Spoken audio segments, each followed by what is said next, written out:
अश्वचैन की पूजा से पहले ऐसी घटना घोर अपशकुन है राम। अब कैसे चुनेंगे अश्व? कोई बात नहीं, बचे हुए अश्वों में से ही किसी एक का चुनाव कर लेते हैं।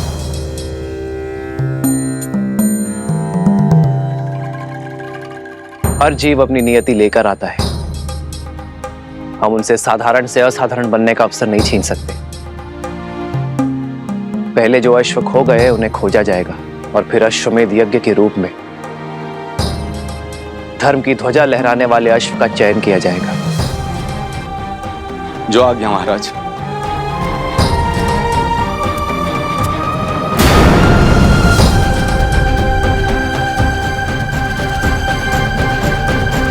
ध्यान से सुनो, तुम सब यही रुको और इन वृद्ध दंपति की रक्षा करो। मैं और भैया उन दुष्टों से इनकी पुत्री को बचा कर लाते हैं। आप चिंतित ना हो, निश्चिंत रहिए, शीघ्र ही आपकी पुत्री यहाँ होंगी। आयुष्मान। चलिए भैया। भैया सोमकर को भी ले चले। क्यों? तुमने तो कहा था कि मैं सदा फंस जाता हूँ। तभी तो साथ ले जा रहे हैं। हमारी दृष्टि के सामने फंसोगे तो हमें तुम्हें बचाने में सरलता होगी। यहाँ आए और पता चला तुम खो गए, फिर कहाँ खोजते रहेंगे तुम्हें। चलो अब।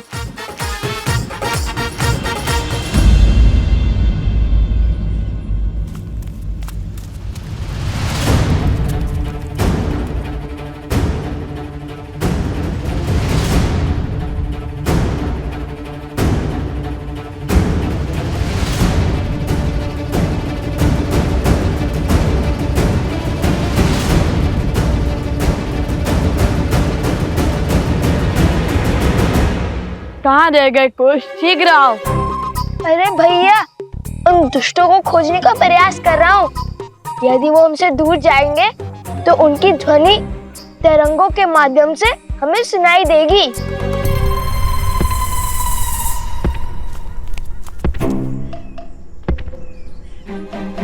कुछ सुनाई दिया? हाँ हाँ, बहुत स्पष्ट तरंग आ रही है उत्तर की ओर से।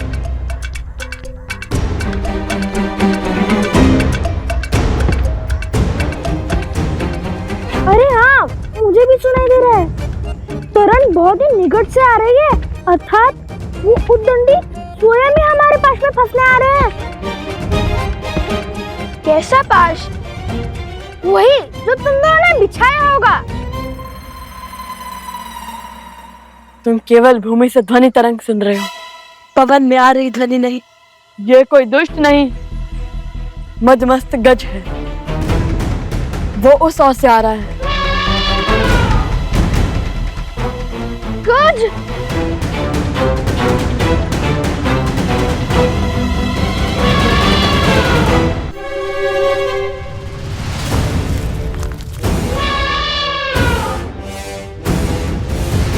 तैयार? तैयार।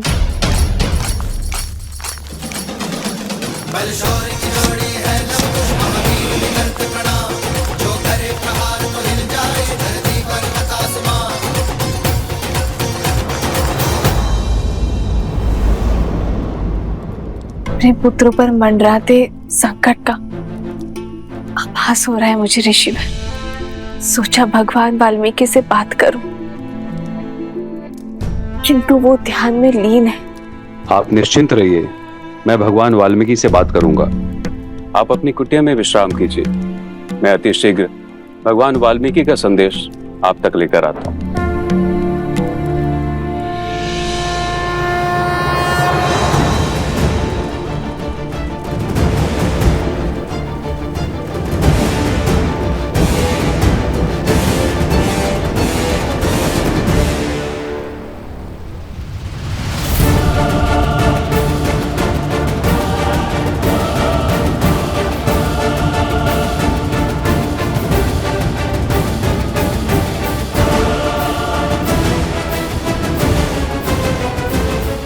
क्यों मृत्यु के मुख में चले आ रहे हो बालको? लौट जाओ। लौटना तो तुम्हें होगा। छोड़ दो उस कन्या को और वचन दो कि कभी उन वृद्ध दंपत्ति को नहीं सताओगे। हमसे मुक्ति चाहते हो तो इन्हें मुक्त करो। राम भक्त हैं हम, शब्दों से डिगेंगे नहीं। अच्छा, तो फिर आओ और ले जाओ इसे।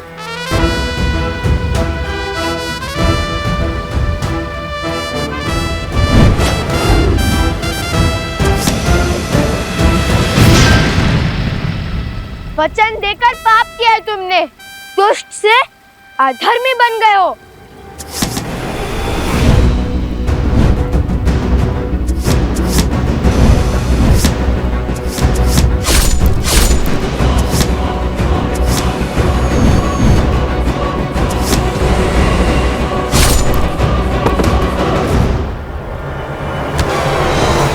अरे तनिक बल से प्रत्यंचा खींचो सोमकर, देखो ऐसे।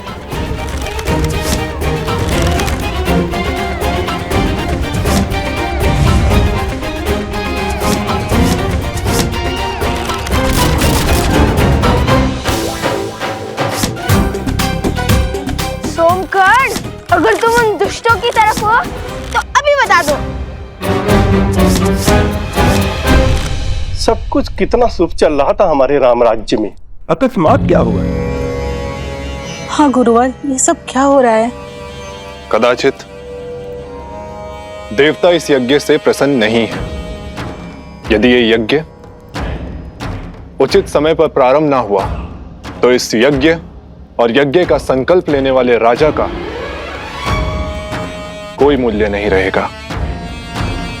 बस अब इससे अधिक मैं और कुछ नहीं कह सकता। सबका भला।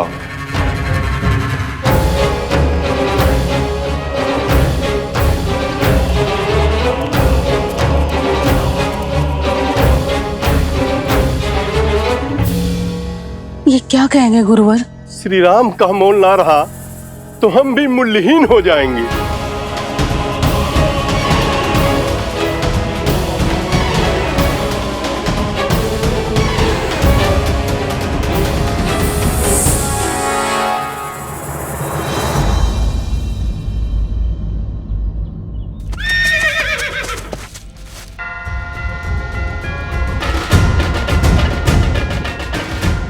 लगता है अश्व आसपास ही है।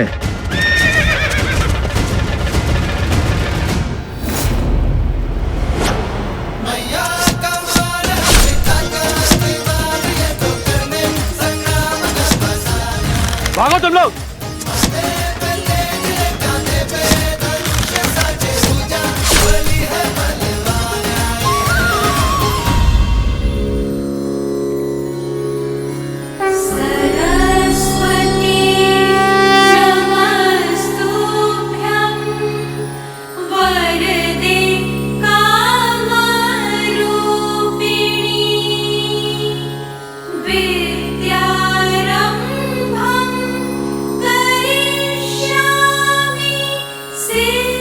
प्रणाम माता सरस्वती। लवकुश, तुम दोनों ने ही पराक्रम की प्रकाष्ठा पार की है। मैं तुम दोनों से ही अत्यंत प्रसन्न हूँ। मांगो, क्या वर चाहते हो? सब कुछ तो है हमारे पास, और अब तो श्री राम से भेंट के द्वार भी खुल चुके हैं हमारे लिए। तो ये स्वप्न भी पूर्ण ही हो जाएगा। किंतु यदि आप कुछ देना चाहती हैं तो इस कन्या के माता पिता को नेत्र दे दीजिए। अद्भुत।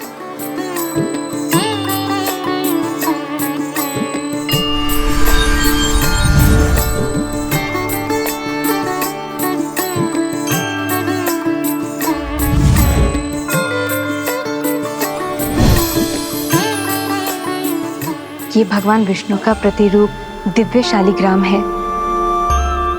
ये उस दंपत्ति को दे देना, उनकी दृष्टि लौट आएगी।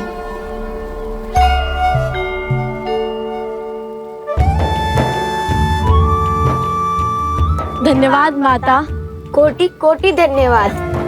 तुम दोनों ने अपना स्वार्थ छोड़ के दूसरों का कल्याण चुना। तुम दोनों का अपनी इच्छाओं पर पूर्ण नियंत्रण है। ये दुष्ट तुमने परास्त किया है। ये इच्छाओं का स्वरूप है। कुछ समझ नहीं आया माता। धर्म के 4 पग हैं। सत्य पूर्ण होने से 3 पग रह गए थे। जब धर्म का एक और पग टूटेगा अर्थात त्रेता पूर्ण होगा और द्वापर युग का आरंभ होगा, धर्म का पालन करना अधिक कठिन हो जाएगा। जिस वृद्ध दंपति की तुमने सहायता की वो योग एवं भक्ति के प्रतिरूप है। ये दुष्ट वास्तव में इच्छाएं हैं। जैसे जैसे इच्छाएं बलवान होती है वैसे वैसे ही भक्ति आडंबर बन जाती है और योग केवल शारीरिक श्रम बन जाता है। स्मरण रखना लवकुश, जिसका मन मर्यादा में हो वो पुरुषोत्तम होता है। मर्यादा पुरुषोत्तम तो श्री राम है। और जब तक वो इस भूमि पर है धर्म को किसका भय? हम अयोध्या जाकर श्री राम कथा का गान करने ही तो आए थे। तो फिर इसलिए मैं अपनी ओर से तुम दोनों को एक भेंट देती हूँ। इसे आशीर्वाद समझ के अपने पास रख लो।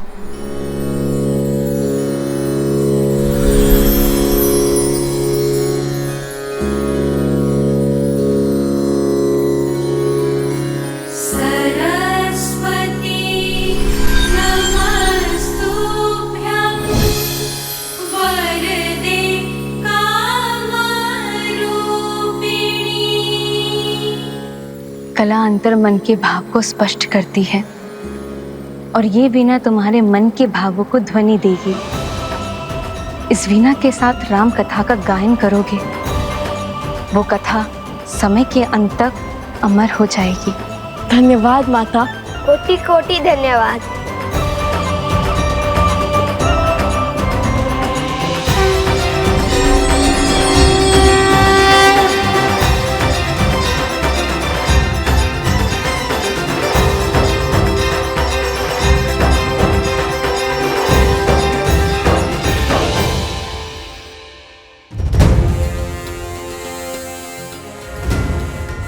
तनिक ऊपर से देखना होगा।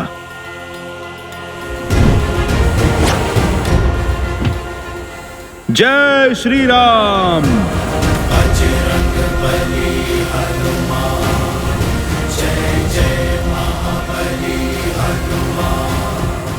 भैया मुझसे तो प्रतीक्षा ही नहीं हो रही। मन कहता है इसे अभी बजा कर देखूं। माता सरस्वती ने कहा था कि ये हमारे मन के भावों को ध्वनि देती है, इसलिए हम इससे राम भक्ति की धुन में गुंजाते हैं।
इतनी सुंदर धुन है।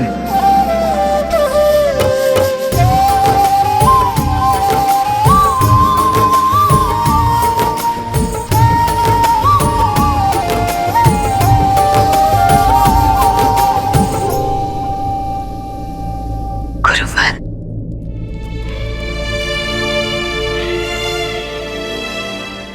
गुरुवर, मेरे लवकुश ठीक तो है ना? क्या कहा भगवान वाल्मीकि ने? सब कुशल मंगल है देवी। वैसे भी जब पिता के कार्य में पुत्र निमित्त बने तो उससे अधिक शुभ और क्या हो सकता है। भैया, ये अश्व तनिक अशांत लग रहा है। वो इसलिए क्योंकि अश्व हमेशा वन में वृक्षों के बीच टोली में घूमते हैं ताकि उनकी रक्षा हो सके, और ये अश्व अकेला है, वृक्षों से भरे वन में विचरण कर रहा है। सिंहों का आखेट बन सकता है। क्या पता ये अश्विन कुमार में से एक हो। वैसे भी पग पग पर हमारी परीक्षा हो रही है।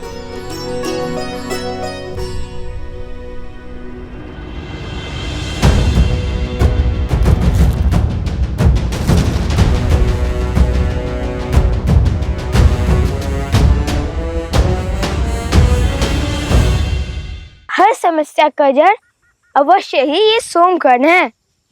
जब भी हमारे साथ रहता है तब कोई ना कोई संकट आ पड़ता है। नहीं नहीं, सत्य कुछ और है। जब जब मैं तुम दोनों के साथ रहता हूँ तब तब मुझ पर विपत्तियों का पहाड़ आ पड़ता है।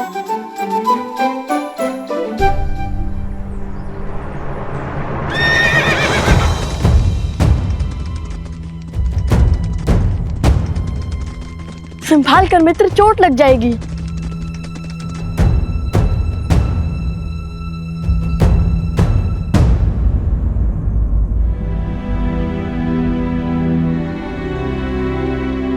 अति उत्तम भैया।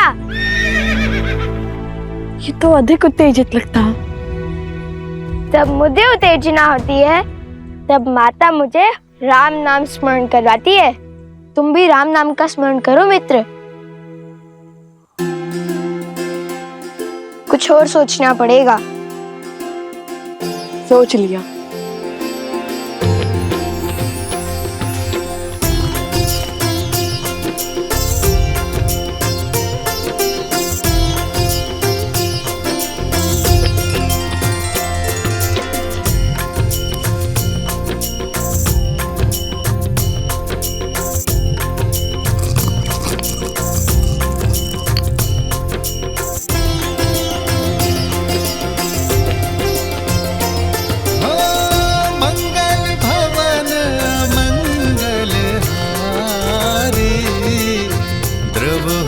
दशरथ अजर बिहारी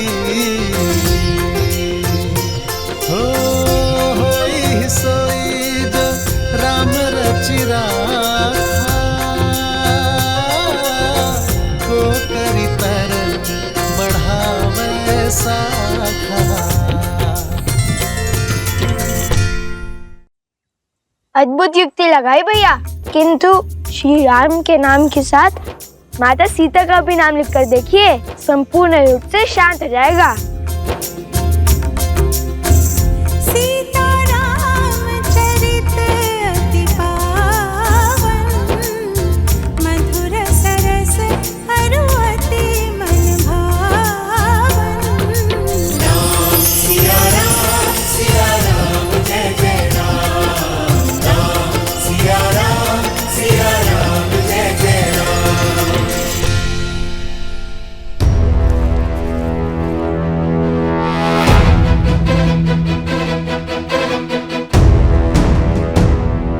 वो रहा अश्व।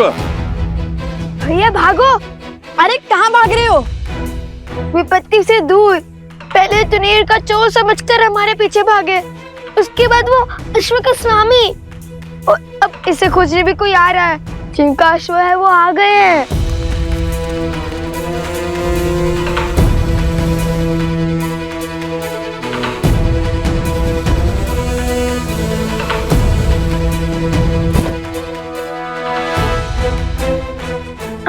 हम चलते हैं, कहीं हमें अश्व चोर ना समझ लिए। इन्हें समझाने लगे तो अयोध्या जाने का अवसर छूट जाएगा।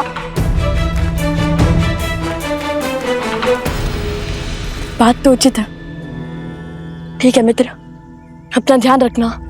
हम चलते हैं। यदि प्रभु श्री राम ने चाहा तो फिर भेंट होगी।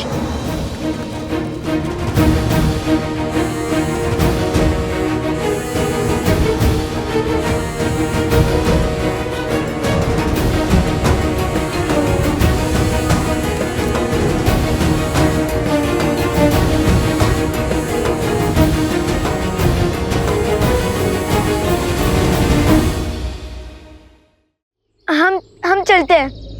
कहीं हमें अश्व चोर ना समझ लिए। इन्हें समझाने लगे तो अयोध्या जाने का अवसर छूट जाएगा। बात तो उचित है। ठीक है मित्र, अपना ध्यान रखना। हम चलते हैं। यदि प्रभु श्री राम ने चाहा तो फिर भेंट होगी।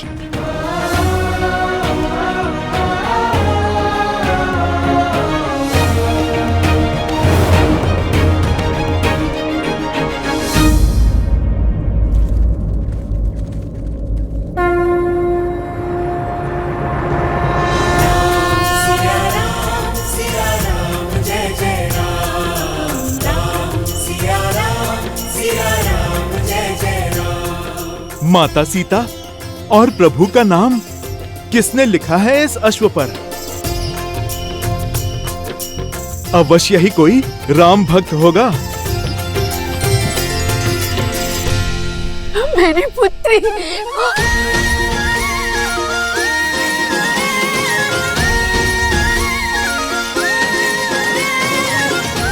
जय श्री राम। जय श्री राम। हम बहुत आभारी हैं आपके। आपने हमारी पुत्री को हमें लौटाया। आप सब कुशल तो है ना? बिल्कुल।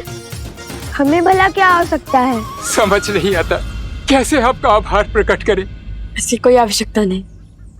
हमने केवल अपना कर्तव्य निभाया है, इसमें आभार कैसा? परंतु हाँ, पुरस्कार अवश्य मिल गया हमें। हमसे प्रसन्न होकर माता सरस्वती ने हमें दर्शन भी दिए और आपके लिए ये भेंट भी। भेंट?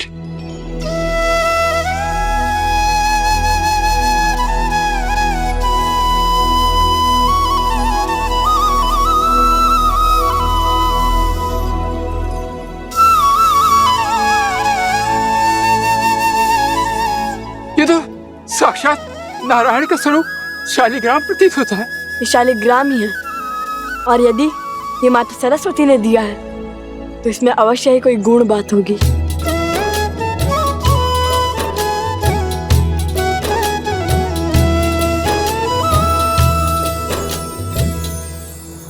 हरि ओम।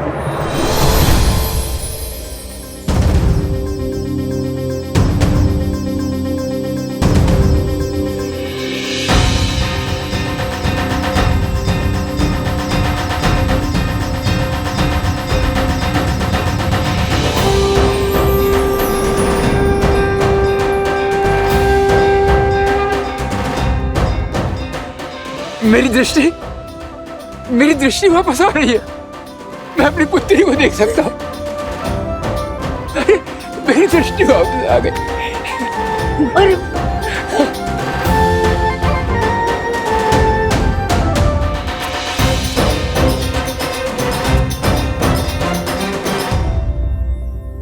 आप दोनों साक्षात भगवान हैं। नहीं, भगवान तो स्वयं श्री राम है। हम तो केवल उनके भक्त हैं।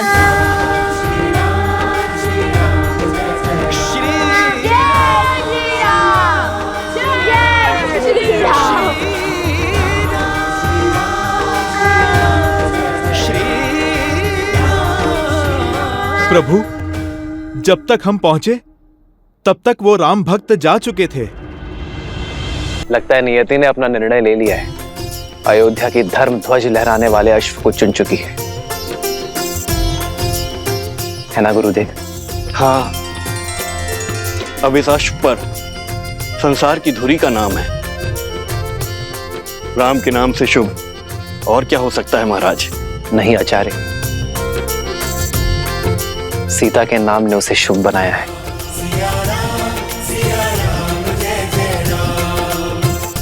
कल अयोध्या की धरा में अश्वमेध यज्ञ का शंखनाद होगा। धर्म की जय हो, रघुकुल की जय हो।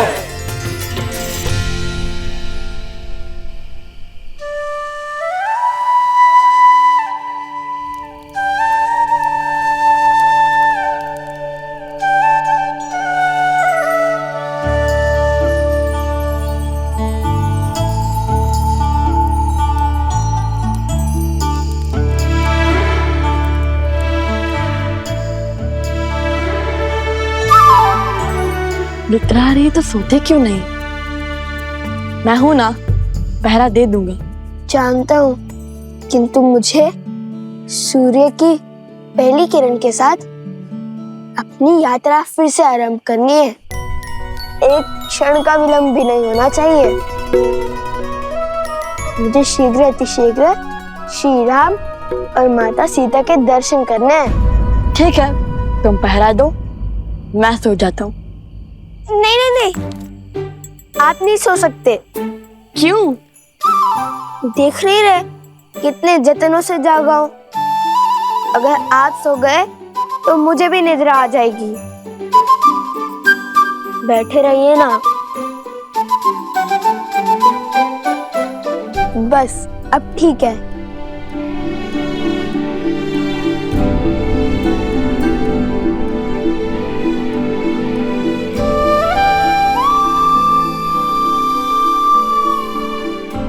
कितने भोले हैं ये। इन्हें लगता है राजकुमारी सीता अभी भी अयोध्या में ही है।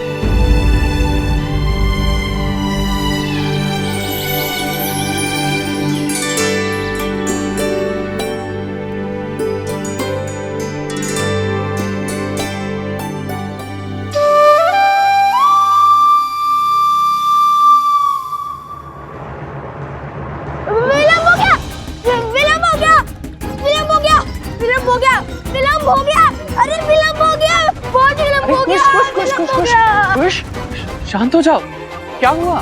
लव भैया कहाँ है? लव? मैं यहाँ हूँ।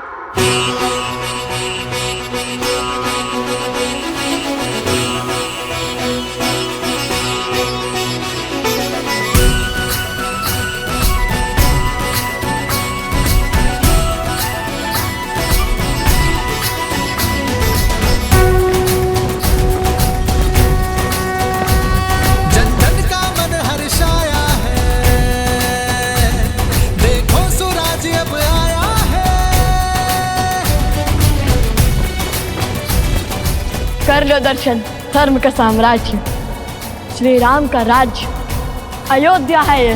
कर स्थापित मर्यादा, संसार के पाप को हर कुंठा करने तारम, हरियाए हैं बन के नर। लगता है ये सब अश्वमेध यज्ञ देखने आए हैं। ये तो पूरा संसार अयोध्या आ गया है। ऐसे में लगता है श्री राम तुम्हें एक क्षण भी दे पाएंगे।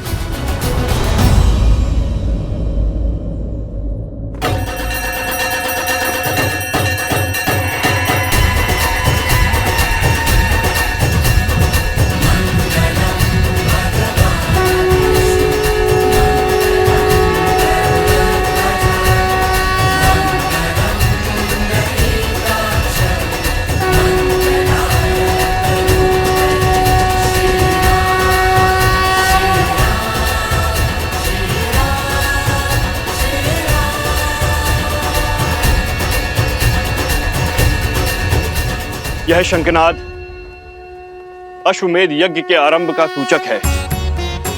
आज से 3 दिन तक यहां हवन होने के पश्चात हम यज्ञ अश्व को मुक्त करेंगे, जो राम राज्य के छत्र को भिन्न भिन्न राज्यों से होकर पुनः हम तक पहुंचाएगा। अश्व के लौटने के साथ ही यह यज्ञ पूर्ण हो जाएगा। अब अनेकों राज्यों के राजा जो इस यज्ञ में अपना समर्थन और साथ देने आए हैं, वो श्री राम को सम्मान स्वरूप अपनी अपनी ध्वजाएं भेंट करेंगे, जो अटूट संधि का प्रतीक है। और इसी भांति एक एक करके सहस्त्रों राज्यों की ध्वजाएं अयोध्या और धर्म के संरक्षण में लहराती रहेंगी।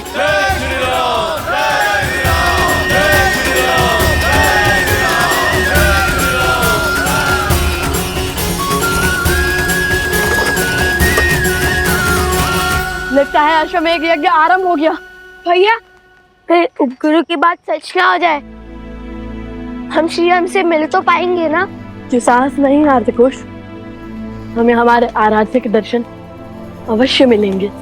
काशी नरेश अपने ध्वज के साथ पधार रहे हैं।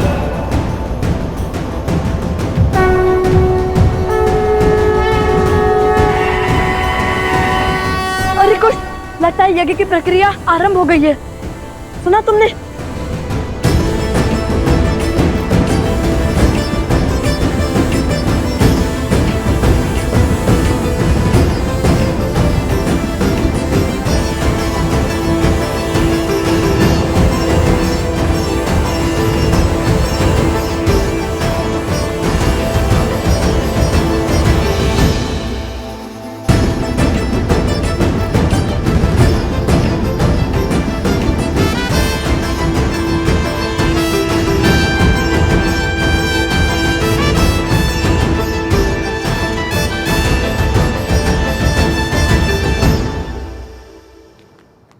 वो देखो, काशी का ध्वज।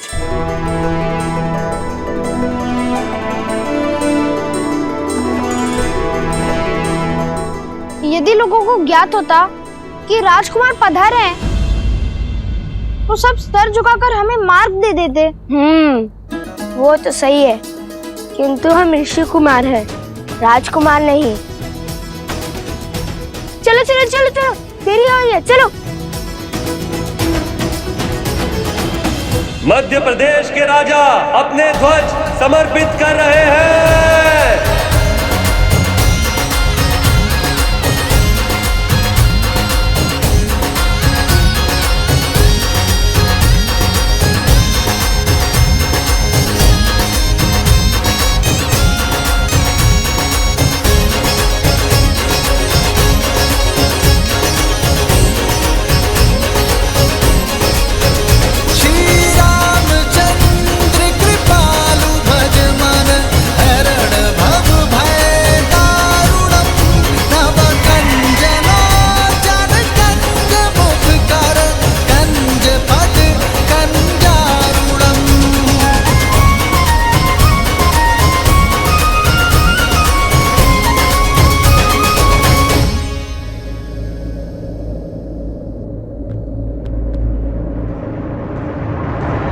रुको, पीछे हटो। ऋषि कुमारों, क्षमा करना, आप अंदर प्रवेश नहीं कर सकते। बटुकों के लिए भोजन शयन आदि का प्रबंध उस ओर है, वहां जाएं। हमें ना भूख है ना प्यास, हमें है आस श्री राम से मिलने की। आप क्यों चिंता करते हैं महाराज? यहाँ यज्ञ तो कई दिनों तक चलेगा। कृपया हमें हमारा कार्य करने में सहायता करें और आगे से बाईं ओर मुड़ जाए। किंतु वो तो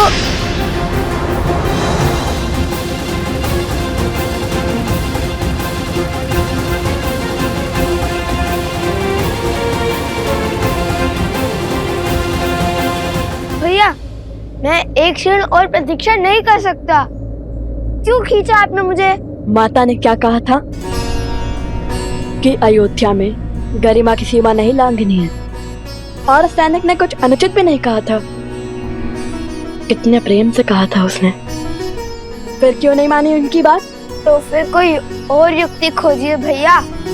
इतनी भीड़ में हम श्री राम से कैसे मिलेंगे? एक राजा के बाद दूसरा आ रहा है।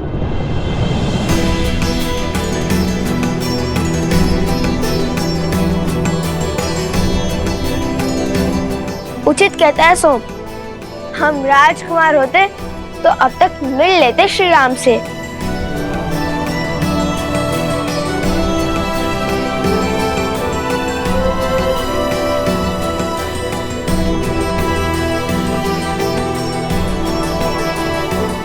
देखो कुश, मिथिला नरेश भी अभी तक नहीं है।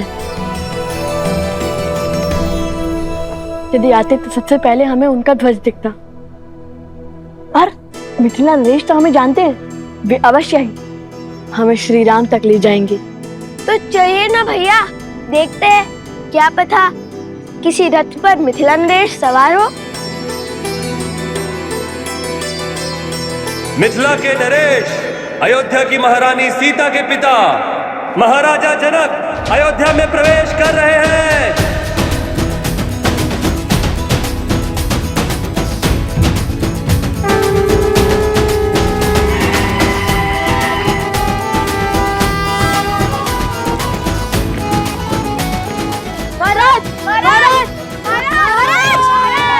महाराज जनक की, महाराज जनक की, महाराज जनक की, महाराज जनक की, महाराज जनक की, महाराज जनक की, महाराज जनक की, महाराज जनक की, महाराज जनक की, महाराज जनक की, महाराज जनक की।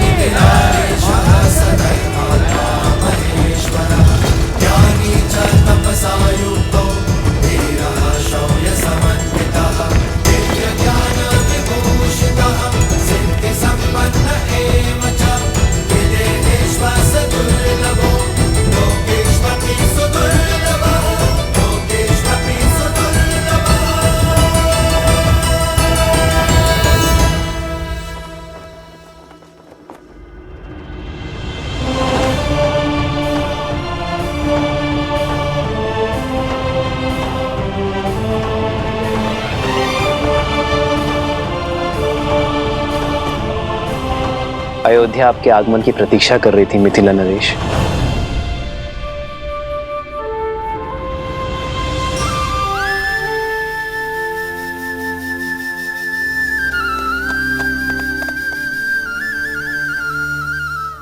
भैया, यदि सैनिक हमें ऐसे ही दान भोजन में व्यस्त रखेंगे तो हम श्री राम और माता सीता से कैसे मिलेंगे?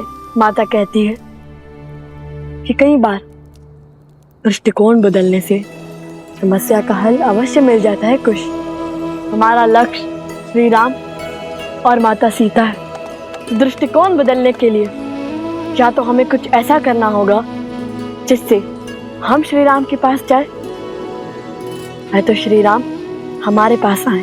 भैया, हम कौन से बड़े महान राजा, साधु या फिर कलाकार हैं जो महाराज हमसे मिलने आएंगे या हमें अपने पास बुलाएंगे? अगर माता ने गरिमा में नहीं रहने को कहा होता तो मैं अपनी बाण से ऐसी कला दिखाता कि मिथिला की भांति अयोध्या हमारे नाम का गुणगान गाती। तो साधारण से ऋषि कुमार से अयोध्या नरेश क्यों मिलने आएंगे?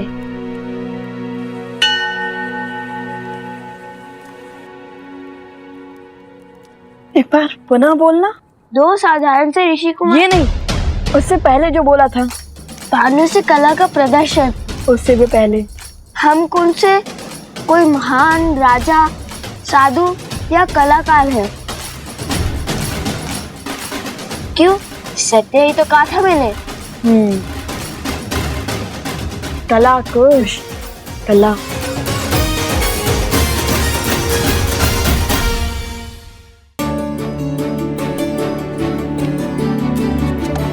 अवश्य ही भगवान वाल्मीकि को यह आभास था कि कोई भी हमें इतनी सरलता से अयोध्या के राजमहल नहीं जाने देगा। इसलिए उन्होंने राम कथा के गान का आदेश दिया था हमें। चलिए भैया।